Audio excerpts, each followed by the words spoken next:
Again, everyone. My name is Chris. This is the second week I'm doing the NXT review for February 26th. So it starts off with Dominik Dijakovic versus Cameron Grimes. What I can say about both athletes. Cameron Grimes seems to match up well against really tall people, really small people, really big people. It doesn't matter. He's agile enough and sells really, really well enough to make any match really good, whether or not he lands his certain moves. There was a point in this match where he super kick angled directly up, which I thought was really cool. He had a really fluid moonsault as well. He jumped up, he kind of let himself progress enough to flip over Dominik. During the match, Damian Priest came out and proceeded to whack Dominik Dijakovic in the knee, or the back of the knee. He was asked about this later in the episode, and he just said, "It's nothing personal, man. Just gotta, you're in the way of what I want, which is the United States Championship from Keith Lee." Anyway, let's see. Grimes finished the match off after Dominik got hit in the knee with, what is it called? It's the cave-in, the jumping foot stomp, where he jumps up and then presses all his leg weight down. It looked like he was a little early, but Dominik, again, is a very good seller for a man his size. He's also really agile. He did a moonsault. He jumped over the top rope, looked very fluid. They're both very fluid, so it was a really good match. After that, William Regal announced the number one contenders match, which would be a ladder match for the NXT Women's Championship. I'm not sure. He didn't really say much. He said that was going to be a match for something else. So after that, Finn Balor came out after that. Something about Finn Balor. They brought him up a couple years ago to WWE. They let him beat Roman Reigns, and they let him win the Universal Championship, which shows a whole lot of faith on WWE's part and probably Triple H's part.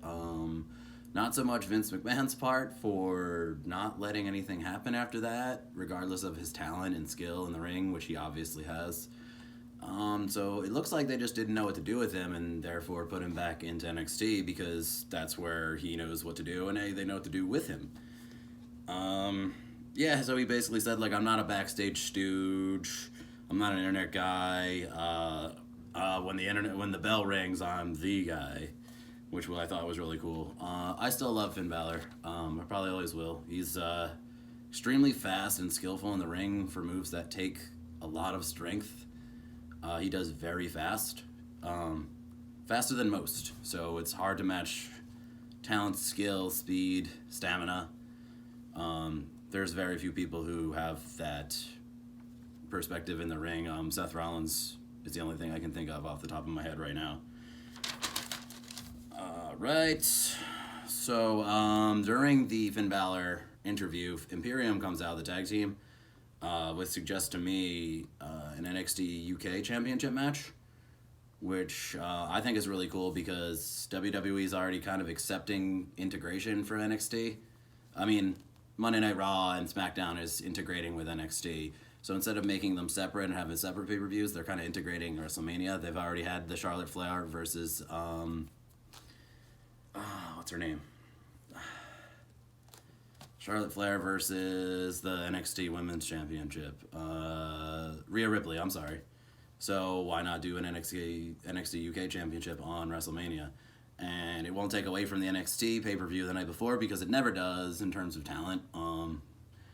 Occasionally there's really good matches on Raw and SmackDown, but it's gotten hard to watch, which shouldn't ever be the case. Monday Night Raw and SmackDown. I'm not saying everything's bad because I don't watch everything.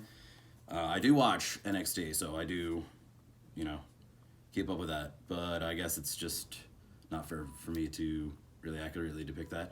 Anyway, going back onto the rails here. The fourth match, Xia Li versus Mia Yim. It was a really fast match. Dakota Kai came out, and Raquel Gonzalez, which is her new hired goon, came out and basically beat up Mia Yim. It looked like Mia Yim was gonna win. She did the protect your neck where she does the arm lock and puts her foot like on your neck and then falls backwards. Yeah, so after that, Velveteen Dream came out, had a promo for Roderick Strong saying, like, you hurt my back, so I'm not going to let this go. I want everything. And we all love Velveteen Dream. I wish I had my sunglasses for this, but I can't find them. Oh, wait, hold on.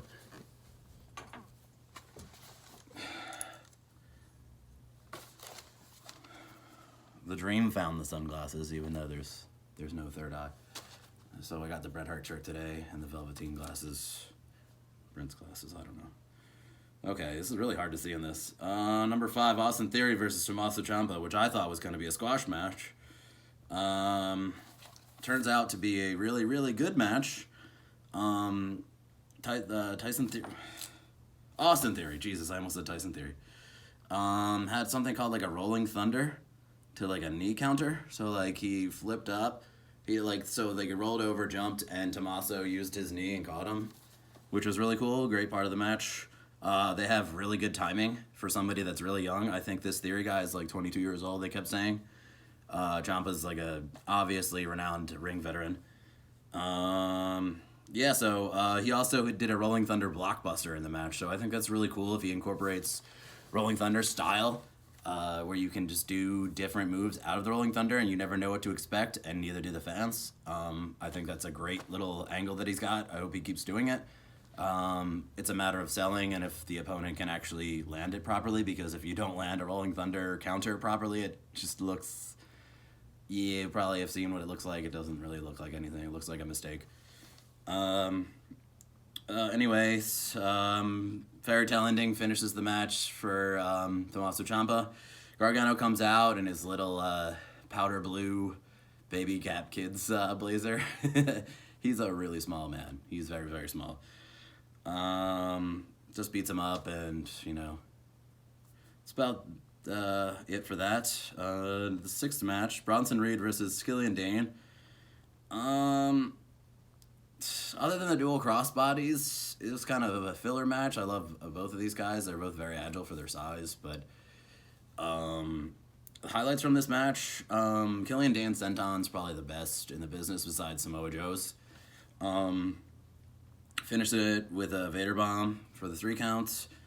Bronson Reed, what can I say about Bronson Reed? He's agile for somebody his size. He might have more success with somebody smaller or taller.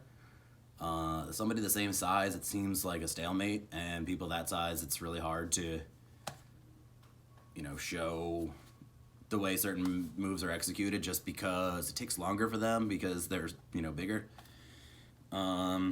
Number 7, the Grizzled Young Veterans versus the Forgotten Sons. This is a match that started from last week, basically, because the Grizzled Young Veterans made fun of America, and the Forgotten Sons basically were like, you can't do that. A really good part of this match, which I don't know if it was the camera angle or the way it was depicted, was an arm drag done by the one of the Grizzled Young Veterans did an arm drag, and one of the Forgotten Sons turned it into a sleeper, like almost simultaneously. And I don't know if it was the camera angle, but that was the grabbing point for that match. I really, really, really liked that part of the match. It's, in my opinion, it's an attempt to get the Forgotten Sons out of the cellar because no one cared. I've been watching NXT for a long time, ever since the Forgotten Sons premiered.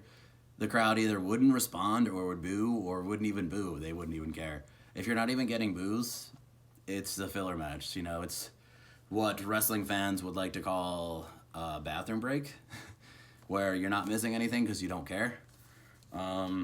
Unfortunately, they're pretty good as a tag team. So if they can figure out a way to not make them heels and a different angle, I don't know. Something's gotta change for them to do anything in a tag team division. So there was a weird intro screen throughout this episode, depicting like an apocalypse with crows and like gears moving. I did some research in this. There wasn't much I could dig up other than like a few Google things, so that remains a mystery. I'm not gonna speculate on that. too much. The final match, Bianca Belair versus Charlotte Flair. It was a feeling out process in the beginning. They slowed down the match towards the middle of it because, they're both grapple technicians. They're both very strong people, so they counter each other. One really good highlight was Charlotte Flair doing a moonsault off the top rope and landing on her feet almost perfectly. It almost seemed like no recoil at all. She obviously finished the match with her, natural selection. What I kind of liked about this match is that it was quick, or the ending was quick. It made it seem like Bianca wasn't ready for the finisher counter, because she did a move before that and then finished it with a natural selection really fast. I would have preferred Bianca winning because Charlotte Flair has nothing to win or gain other than, she's got her respect. It doesn't matter how many times she wins or loses. It's Charlotte Flair. Bianca Belair can only get better. What I do like is that they're giving people like Bianca Belair a chance against these veterans, and throughout NXT they're giving chance from veterans to new people. Tommaso Ciampa versus I forget his name. Tommaso Ciampa gave that guy a chance. Charlotte Flair gave Bianca a chance.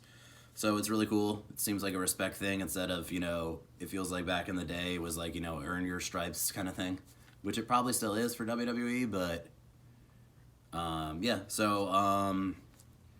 after the match, Charlotte Flair put Bianca's knee between a chair and stomped on it and then gave her the figure four. Rhea Ripley came out, and that was basically the end of NXT. I like the direction for most of it. I think it's putting a lot of question marks for where WrestleMania could go and what they're actually going to do this year. Maybe they'll stop competing with the NXT talent and just combine it, which would make business sense, just to have everything incorporated instead of, obviously each side can have their own pay-per-views, but you can incorporate things too. You can do people from WWE coming to NXT and NXT coming to WWE. I think that needs to continue for success. That's basically it. I'm going way over the 10-minute margin. It's almost at 13 minutes. But anyway, have a nice day, everyone. See you next week.